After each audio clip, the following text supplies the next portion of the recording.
वेङ्कटाचलाधीशं श्रियाध्यासितवक्षसं शितचेतनमन्दारं श्रीनिवासमहं भजे।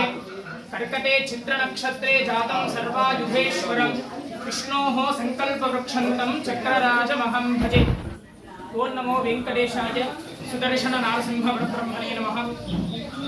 తిరుపతికి అతి సమీపమైనటువంటి అప్రాయగుంట క్షేత్రములో శ్రీ ప్రసన్న వెంకటేశ్వర స్వామి సన్నిధి సమీపమునందు ఇక్కడ వేంచేసినటువంటి శ్రీ సుదర్శన సహిత యోగ నారసింహ స్వామి వారు.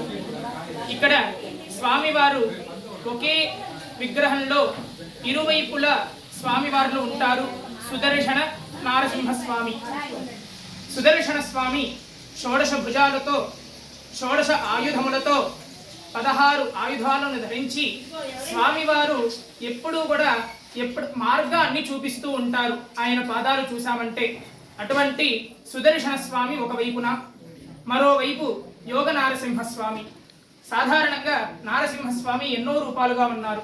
లక్ష్మీ నారసింహస్వామి, అపూర్వ నారసింహస్వామి, క్రోధ నారసింహస్వామి, ఉగ్ర నారసింహస్వామి. అలాగా ఇక్కడ శాంత స్వరూపంగా సౌమ్యముఖంతో స్వామివారు యోగంలో 4 చేతుల యందు 4 భుజాలలో చక్రాన్ని ధరించి యోగ నారసింహస్వామిగా ఆదిశేషున పైన వేంచేసి ఉన్నారు.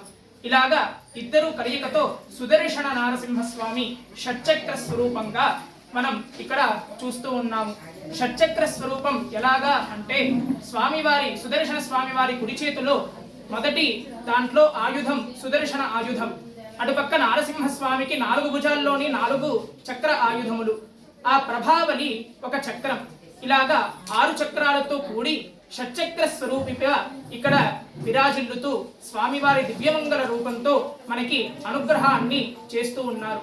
ఈ గుడి 9 సంవత్సరాలుగా ఇక్కడ మందిరంగా ఉంటూ ఇప్పుడు మనకి యథాశక్తిగా అందరి యొక్క లోకక్షేమార్థం విశ్వశాంత్యర్థం నూతనంగా ఇంకా ఎన్నెన్నో ఉత్సవాలు చేయాలని చెప్పి ఇంకా స్వామివారికి విశేషమైనటువంటి ఎన్నో ఉత్సవాలను మనం జరిపించాలని కోరుకుంటూ ఎదురుకుండా స్వామివారికి నూతనంగా రాతితో ఆలయ నిర్మాణం చేయడం జరుగుతోంది.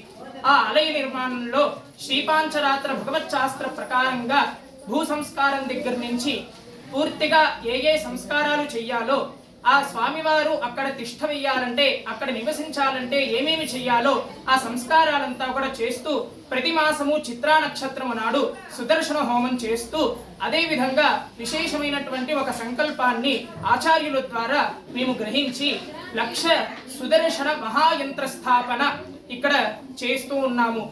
ఈ 1,00,000 సుదర్శన యంత్ర స్థాపనలో విశేషంగా ఆ సుదర్శన యంత్రాలు వెనక భాగమున ముందర బీజాక్షరాలతో కూడినటువంటి సుదర్శన యంత్రము, వెనక భాగమున తమ యొక్క గోత్రనామాలు ఎవరైతే విరాళాలు జల్లించి స్వామివారి అనుగ్రహాన్ని పొందుతారో వాళ్ళందరికీ కూడా ఆ యంత్రం వెనక భాగమున వాళ్ళ గోత్రము నామము రాసి ఆ యంత్రాలన్నిటిని కూడా స్వామివారు స్థాపించే ఆధార శక్తి పీఠము కింద ఆ గర్భాలయంలో ప్రతిష్ఠించడం జరుగుతుంది.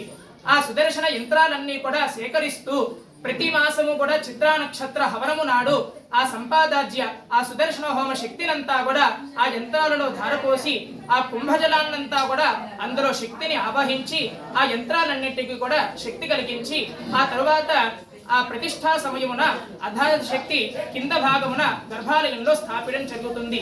ఇటువంటి విశేషమైనటువంటి ఈ 1,00,000 మహాయంత్ర స్థాపన మనం ఇప్పుడు ఇక్కడ జరుపుకుంటూ ఉన్నాము. ఇదే విధంగా స్వామివారికి అనేక విశేషమైనటువంటి ఉత్సవాలంతా కూడా ఇక్కడ జరుగుతూ ఉంటుంది.